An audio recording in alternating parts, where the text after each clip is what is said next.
Good evening, ladies and gentlemen, and welcome to the GameFace SFNL Division 1 Netball Show. I'm Hugh McLean. This is not Michaela Bolty. No, not at all. What's up with Michaela this evening? Dodgy oyster? Possibly, maybe an overdose of chocolate or something. No, well, yeah, too much apple juice, something like that.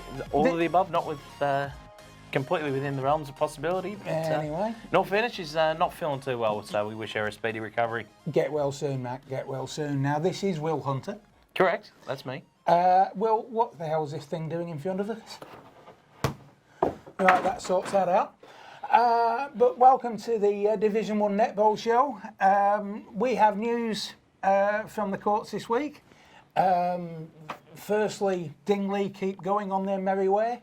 Aren't they flying at the moment? They are flying, not look like getting beaten this season, but there may be a challenger in our midst. Looking forward to seeing who that is. Yes, indeed.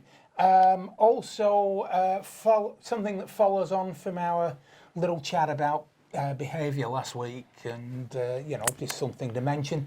But thanks a lot to our sponsors, of course, who we couldn't be here without. Bendigo Bank, Caulfield Park, Sports Performance Tracking, and of course, Swiv's Locker. They are all fantastic, so we really appreciate the support of those guys. So we're going to go right into the round 13 recap. Dingley 49 defeated Mordialloc 24 on a cold and drizzly Thursday night.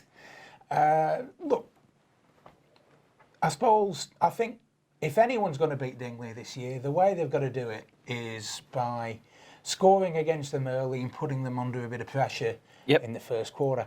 So Dingley 14, Mordialloc 2 at quarter time wasn't quite going to get that done. Probably not. And so while Mordialloc came back hard at them in the second quarter, just wasn't enough, unfortunately, and Dingley streaked away in the third quarter to put the game beyond doubt, if there was any doubt at all. Another good win by Dingley. Still yet to be beaten and on top of the ladder and clear premiership favourites. Yeah. So can anyone beat him, Hugh? Can anybody beat these Dingoes? Yes, I think they can. But they will have to bring their very best netball on a day when Dingley aren't quite at their best, and that's the only way it's going to happen. If Dingley keep the form that they've kept all season, they will go through undefeated. Second game, Heatherton 51, not 29, as is on the board in front of me, beat St Paul's 33. Comprehensive victory and second on the ladder, Heatherton, and tracking along very, very nicely, and a very handy win over St Paul's, who great to see them get a win the other week as well. Very competitive as well, and good to see them going along nicely. No, they're very happy with the way that they're tracking, and they can see definite positives within their club for 2020. Heatherton, on the other hand, well, they are strengthening at the right time of the season. So they've brought in Emma Ryde and Kate Kelly-Orman, who are absolute elite netballers. Brought them in time to qualify them for finals if they play the last two games. Yep. And with those two players as leading lights, bringing the rest of the side up with them, especially the combination of Beth Wilson and Emma Ryde in the shooting circle, this is the side that could challenge Dingley. Very exciting. Heatherton are not the side that Dingley have beaten twice this year. They play them in round 15, and that'll be a very interesting little exercise. Probably the grand final preview, I think. They'll play them in round 15. They will play them the following week in the qualifying final, and they may quite easily play them 2 weeks later in the grand final. So it'll be very interesting to see how the two traditional powerhouses of this competition line up and go against each other, possibly 3 times in the last 4 weeks. They'll certainly get to know each other by grand final day, if that's the case. Playing each other, as you say, 3 times in 4 weeks, they'll have a chance to work out the potential chinks in the armour and where they can finally take down this powerful Dingley unit. Final game this round, Oakley District 39 beat Caulfield 33. A promising performance from the Teddies. We sort of expected Oakley District to just steamroll them and continue their good form, but the Bears certainly made them work for it, work really hard too. Caulfield brought a pressure, an intensity, and a desire that we haven't always seen from them this year.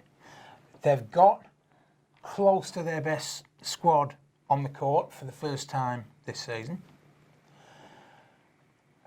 They got a sniff in their nostrils in the second and third quarters. They actually led by 6 goals in the middle of the third quarter. Ran out of legs in the last. I'll get to that in a minute. But Caulfield were the better side on the court for the majority of this match. Oakley District scored the last 9 goals of the game to turn a 3-goal deficit into a 6-goal win.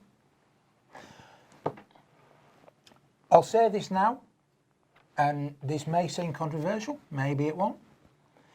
If Oakley District play like that in August, they can't win a final. They can't win a final with that display because in the second and third quarters and the start of the fourth, after having taken a 12-7 lead to quarter time, they went to sleep. Yep. They played as though they were just expecting the win to happen rather than making it happen. Yes, they had injuries through the game. Yes, they had 1 or 2 players that weren't available. But on what we saw in that game against Caulfield, Oakley cannot win a final. Now, I preface that by saying Oakley have it in their hands. If they bring a more intense attitude to a full 4 quarters, they can beat anyone. But if they play like that, they're going out the back door in the first week of finals. Don't think that's controversial at all. If you want to play some finals netball, and it's the same with any sport, you have to bring your A game, you have to bring an A-grade intensity. And you can't turn it on and off like a tap. Exactly right. And of course, Cheltenham had the bye this week, so a good opportunity for them to put the feet up, and well-earned break just before finals. And they needed that week off to regroup. They've got a couple of players overseas. They've got a couple of players who were sore. They needed that week to regroup. They are still a shot at making finals, albeit they wouldn't be favourites to make 4th spot, but they're still in with a chance. Yep. So this could be 2 very interesting weeks of netball as we see it all unfold. Absolutely, and just having a quick look at the ladder, Dingley still out in front, yet to be beaten. Heatherton, as Huey said, second on the ladder, hot on their heels. Oakley District sitting in third. Mordialloc have that 4th spot with Cheltenham. Still a mathematical chance to play finals netball. So top 3 sides are assured of final netball. They can't be unseated. Mordialloc 4 points clear of Cheltenham. Slight percentage advantage, although that can be made up. Not insurmountable. So it is there for the taking, this final spot. Now, we'll see further down the track who plays who. And it'll be very interesting to see what this week brings and to see whether it sets up a last round of competition with final spaces in the balance. Yeah, absolutely. And as you said, Mordialloc hold that 4th spot at the moment. And you recently caught up with Lucy McEwen, one of the stars of this Mordialloc side. Always good for a chat, Lucy. She's a ripper, Luce. And with us both being of the Northern English persuasion, I do apologise in advance if people can't understand what we're saying. Nah, don't be silly. It was a great interview, mate, and she's a ripping girl as well and a fantastic netballer. Let's check out what she had to say.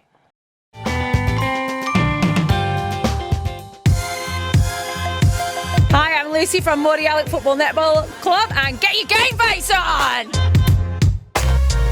Okay, I've got Lucy McEwen here from Mordialloc Division 1, and this is basically the all-English interview. It certainly is.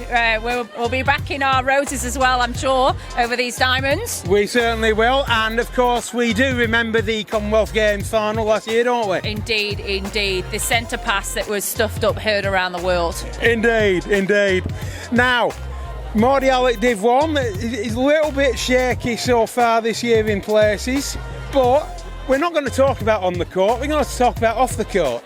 Okay. Now, the coach is good with all the girls. Yeah. Sophie knows us all really well. We've got practically our whole team from last year, as well as some new additions. And Sophie knows us all, knows our strengths and weaknesses, and plans every session to get the best out of us. Now, 6 sides in the Morialic Netball Club this year. And I know a lot of the Division 1 girls play a pretty big part in coaching in the lower division sides. Yeah, we do. We've got a huge club. We've gone from just having 2 teams a few years ago to 6. And a lot of the girls share their knowledge coming from all the different regions and leagues that they've played in to help everybody improve. We're all about one club down at Mordy, whether that's football, AFLW, netball, juniors. We're all trying to get the best out of everyone all the time. So we just support each other. Focusing back on this season, still confident about playing finals Div 1? Yeah, it's always been our aim to get to finals again. We knew we'd have a target on our back after last year. We were pulled together to play in Division 1 for the first time, and obviously winning the flag put a huge target on us. We know that the other clubs have recruited and are paying big money, but our club is about working to get that final spot, and hopefully that's where we'll be after the next 2 rounds. Great. Well, all I'm going to say is best of luck for the rest of the season for your division and for the whole club. Thank you very much for your time, Lucy, and all the very best. And go England in the World Cup final tomorrow night. Come on, Roses. Don't know what you're talking about, mate. We can understand you clearly. Oh, well, that's good. Can you kindly interpret for me? Okay, we move on to the Under the Bus segment. Your favourite? My favourite segment, Under the Bus. And we're combining Under the Bus with the injury section this week. And the injury this week was not done on the court. No, it wasn't. No, it was not done on the court. We have a fractured ankle. And it's not to one of the leading players. No. It is to Sue Kimber. Ouch. Obviously, things get very physical in the SFNL netball offices. And Sue has gone over an ankle and fractured it. So ouch. We've seen Sue on crutches on Saturday, and we hope, Sue, that you get better very soon. And, no kicking any of the Division 1 coaches, all right? That's not on. Good call. I know a fair bit about fractured ankles, mate. They are not pleasant. Well, we've both done that. Yep. And we both know. So, yeah, they can be rather nasty. Now, following on from our comments last week about behaviour, we saw an incident on the weekend by somebody who should know better, let's be honest. Yep. Bit of disrespect shown on the court towards, looked partly umpiring, but partly opposing players. If the behaviour in question didn't cross the line, it was extremely close to it. And what we all need to do is we need to realise that we're not England playing for Commonwealth Games gold medals. Had to throw that in, sorry. We are playing netball at a local level. It's not sheep station stuff. So obviously we all want to win, but we've also got a standard of behaviour that we need to keep up. So it's a timely reminder to everyone throughout the SFNL that it is a game and we need to play it as such. Could not agree more. I mean, we're all about, having fun in the SFNL netball competition, and there's a fair bit of respect that needs to be shown to, obviously, the administrators, the officiators, and your opposing players as well. So we don't want to see any of that sort of stuff going on our courts, and particularly so close to the pointy end of the season. Just not on here. Again, something to be thinking about. Of course. And if you guys have anything for us to contribute to this great Under the Bus segment, make sure you get on the GameFace SFNL Netball Facebook group and share your content. Not sure when it became great, mate, but yes, anyway, there we go. Became great when you got a hold of it. So, last week we asked what you guys thought were your ideas for the optimal number of teams in each division. It's an interesting one. I mean, obviously we've got teams of varying numbers throughout the competition. So, bit of an interesting one, I thought. Yeah, so look, teams now range from 7 to 12. Competitions now run from 7 to 12 teams across the league. So, you know, we asked what you think, and what we've got in front of us, I don't think are the actual numbers. They are 8 to 9 was 44. 44 people said 8 to 9 would be about the optimum. So that's 44, not 4. Yeah, 44. Yeah. Right. Okay. And I had only one other vote for between 10 and 11 teams, and anything. Is that right? And anything short of 7 and over 11, people didn't want to have a bar of. So they're pretty unanimous in their view that 8 to 9 round about that. And obviously we're looking for even numbers, which was pointed out in the comments. Nice round number, which eliminates the need for buys. That's not always doable given the difficult logistical task of fixturing on a finite number of courts. But 8 teams seems to be the way to go. Well, we've had a few comments, and one from one of our old friends, Mel Starr, who was interleague coach and coached at St Kilda for a few years. She's coaching out at Cobden now. Yep, bit out the way. Slightly out of the boundaries of the SFNL, but great to hear from you, Mel, and hope you're doing well out there. Mel said if it's a football and netball league, it should be the same as the football teams in Division 1, and they should play the same weeks as the football do. That's an interesting comment. I mean, a lot of the other, pretty much every country football team does the same thing, and the NPNFL and AFL out of East, from a GameFace point of view, they do the same thing as well. Well, out there they play, correct me if I'm wrong, but they play on courts at the same venue as the football, correct? Correct. I suppose the problem with that becomes the fact that so many clubs don't actually have netball courts that they can access. But another problem is with the Division 1 football sides. There's still a couple of Division 1 football sides that don't have netball teams and show no real inkling to do so. Or I shouldn't say no real inkling, but have had the inability to do so. It takes a fair bit to start a netball team from scratch, and so I can understand the difficulties there. But I think even if we do align it with the fixture, and everyone sort of gets the required number of netball teams up to field a suitable team in Division 1, having them all played at Dingley kind of defeats the purpose because it's not really aligned with the netball. But obviously that's something we'd like to do in the interim. And there was another great comment there from Rach. Rach Beams, yes. From Rach Beams that said have it sort of similar with the top end aligned with division with the SFNL and have it aligned with the footy fixture, and then have another sort of breakaway competition that becomes the SNA, which is sort of a bit more of a association netball for a bit of the lower grades, which, an interesting idea, something to take into consideration. Yeah, 100% it does.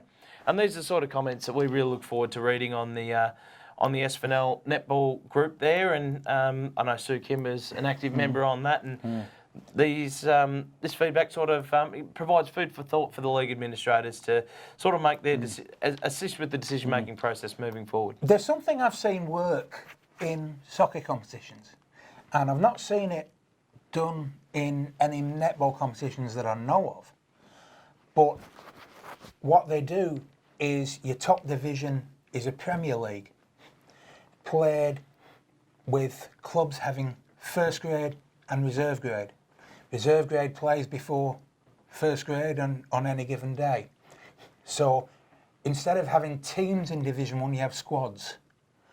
And out of those squads are made 2 sides that play on any given day. Yep. And what that does is it gives you a bit of interest, if you like, almost the same way that Division 1 football gives you interest with your senior side and your reserve grade side. Yep. But it really goes to the strength of the club more than the strength of the team. And we've seen clubs such as Dingley, Heatherton, Caulfield, Oakley. They've got good Division 2 level sides as well as Division 1 now, what we look at doing is encouraging clubs to really go out and get that top squad to make a viable first grade and reserve grade. Have your lower divisions below that, sure. Yep. But every year, applications can be made to join the Premier League, can be considered by head office. As I say, I've seen it working in soccer competitions that have been associated with. Yep. Not, as I say, seen it done at a netball level, but we've probably got the structure with the teams that we have in the SFNL. We've probably got the opportunity that it could work for us. Oh, for sure. Just a thought. For sure, and I know you've spent a fair bit of time trying to formalise that idea, so there's a fair bit of thought that's gone into it. And, you know, from my point of view, it's something that certainly has merit, and we'd love to get your thoughts out there. What do you think of having a Premier and Reserve grade for the netball? I mean, I agree with you, it has the potential to really sort of increase the overall strength of the netball competition, not just for the top grade, but all through the grades as well, because if you're encouraging some good netballers to come into your side, they can obviously help develop the players underneath in, say, your Division 3 to 6 sides, or even lower, which is terrific. And the Premier setup actually gives you more scope to get higher level players into your organisation. So as those players come in, like you said, Will, lower division players, they learn from the real top level netballers, and the overall standard improves. Yep, for sure, absolutely. So we'd love to get your thoughts on that. Let us know in the comments, and yeah, hopefully the SFNL guys can take notice, which would be great. If you have any other ideas, by all means, let us know. Oh, 100%. Yeah, we love hearing that stuff from you guys. So, yeah, keep your opinions coming. All right, round 14's upon us, Stu. It's the second last round of the season. So Okay, so let's roll right into it. Cheltenham v Caulfield. Cheltenham must-win game for them if they're going to be any chance of usurping Morty Alec from the top four. I'll back him to get the job done. Depends which side Cheltenham can put on the court. I would imagine that they will have Annabelle Gorman back. I'd imagine they'll have Lauren Hooker back. They're the two bookends. They're vital to Cheltenham's chances. If Cheltenham have anywhere near their best side on the court, they probably have too much at stake to drop this one. What I saw in Caulfield last week, I'm not so sure. I'm going to stick my neck out. I'm going to tip Caulfield. But again, either side winning that won't surprise. It'll be close. Caulfield's obviously a little bit of form. They haven't really been getting the results, but they're playing some improved netball, and great to see Sophie O'Shea in amongst the goals last week as well. Heatherton Oakley District's an interesting one, Huey. Heatherton easily. I think Heatherton, but I don't think it'll be easily. I think Oakley District will really take the fight up to them. Well, I hope they do. I hope they do. After the rocket you've just given them? Because I reckon, if they play like they played last week, they won't get within 20. But I think hopefully the penny drops and they get really fair dinkum about it. Do you think maybe they looked at the ladder position of Caulfield and thought, you know what, we're 9/10 over the line before we even start, knowing that Heatherton, on a different level to Caulfield, they might come out a little bit harder. That's certainly what I think. Look, I certainly can't see Oakley putting in a performance like they put in last week. I think they'll be better than that. Internally, they will not let it happen. However, this Heatherton side is a good side getting better. They won't drop this one. They want to keep the momentum. Look, it sounds like I'm down on Oakley. I'm not. I'm a fan. I know. But what I saw last week was really disappointing. Okay, they got the win. Good luck to them. But they cannot bring a performance like that and get anywhere near Heatherton. If they come out with the bit between their teeth, and they come out and they really play hard, then it's a game. I think Heatherton, we'll see. Certainly shall. I think Heatherton as well, but I think it'll be closer than you've made it out to be. And the final one, St Paul's versus Dingley. I think unfortunately it'll be another tough day at the office for St Paul's. Dingley far too strong for everyone so far this year. St Paul's will take it up to Dingley. Sadly, they won't be good enough. And that's no disgrace for St Paul's. Nobody's been good enough to go with Dingley. But Dingley will win this by 20 odd, probably. Probably a respectable effort from St Paul's if that's the case. Exactly. St Paul's, they haven't had too much trouble, especially of late, putting the ball in the goal. Keeping the opposition out has been a bit of a problem. Yep. The way Dingley moved the ball, St Paul's won't be good enough to counter that. But again, they'll ask Dingley some questions, and it'll be a good tune-up for Dingley. You know what I'm looking forward to in this game, Huey?